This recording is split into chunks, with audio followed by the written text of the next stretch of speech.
Infections and diseases, substance use disorder, and mental health problems in the homeless community and population have become increasingly significant and a bigger problem now more than ever, and street medicine provides direct health care to those in the street who need it. And with the increase in homelessness and substance use disorder, the need for health care and intervention on the streets has become extremely necessary, and this direct health care would help decrease easily preventable illnesses significantly and provide a lot more comfort for the people in the streets who need it. The article from USC Medicine says that street medicine organizations reported that 64% of their patients have mental health problems and 67% have substance use disorders. All but one of the street medicine programs provides some mental health and treatment for substance use disorders. So why do we need street medicine, you may ask? Because people without an address and those in the throes of addiction cannot and will not seek traditional health care. Accordingly, services need to be provided where you would find them, i.e. streets, abandoned warehouses, rivers, like riversides, etc. And providing direct care to those in need, especially with physical ailments, will dramatically help stop the spread of diseases and other infections. And not only does street medicine provide health care for physical ailments, but it also significantly improves and helps people with mental health problems and will also help people with substance abuse disorders by using harm reduction and other methods like that. And according to sf.gov, they help with issues like wounds, transitional primary care for preventative health care and chronic conditions, testing and treatment for STIs, HIV, hepatitis C, syphilis, and COVID, which are all extremely spreadable diseases and infections. And they also help help with psychiatric care for people with severe mental illnesses and other mental health issues.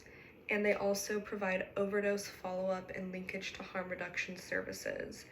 And lastly, they have substance use treatment and medication for treatment, including low threshold buprenorphine and low threshold palliative care for patients that have life-threatening conditions who are unable to access traditional hospice care and other amenities like that, or who just need additional support.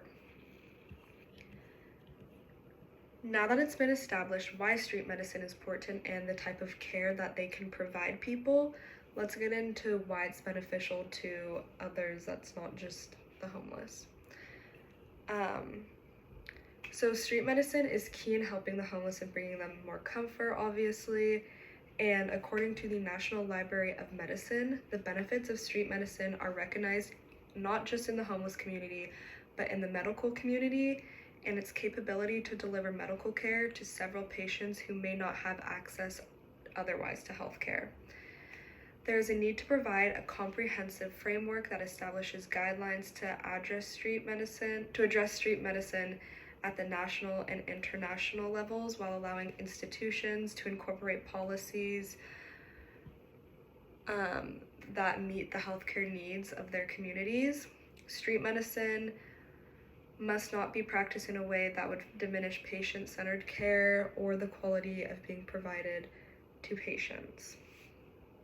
So it not only benefits them physically and mentally, it helps reduce, again, certain stigmas and inequities that are typically associated with the homeless community. And according to NLM,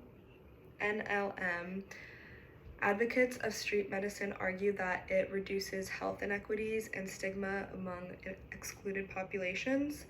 They also highlight that it allows early interventions and easier access to healthcare services, and street medicine programs have been shown to produce significant cost savings and represent a cost-effective delivery model that improves health outcomes in undeserved populations. Lastly, it doesn't just help the homeless, it also helps overcrowding in hospitals and will inevitably reduce stress and work in hospital areas, because rather than having like a doctor having to work on multiple patients at one time, they're able to work with the people on the streets one-on-one, create a whole program for them, and be able to do a ton of follow-up appointments and really just get to know their patient on a one-on-one level. So according again to the NLM, many see street medicine as a solution to the provision of healthcare to unsheltered homeless to ease the burden of hospitals, and the current practice of street medicine programs consist of documenting doctor-patient encounters and following up with patients to support compliance with any aftercare. So now that you know how it's helpful to not just the homeless but to other people, it's time to get into what would happen if street medicine was implemented in more areas and if it just grew. So if street medicine becomes more widespread, then the streets will be more free from diseases and infections that are always just very easily preventable. Many of the infections and diseases can simply be fixed with a shot of penicillin, and by going to the people directly on the streets, it provides them a lot more comfort because they don't oftentimes have no way of transportation, they don't have an address, a phone number, and it's just extremely difficult to get care in a normal facility that way. And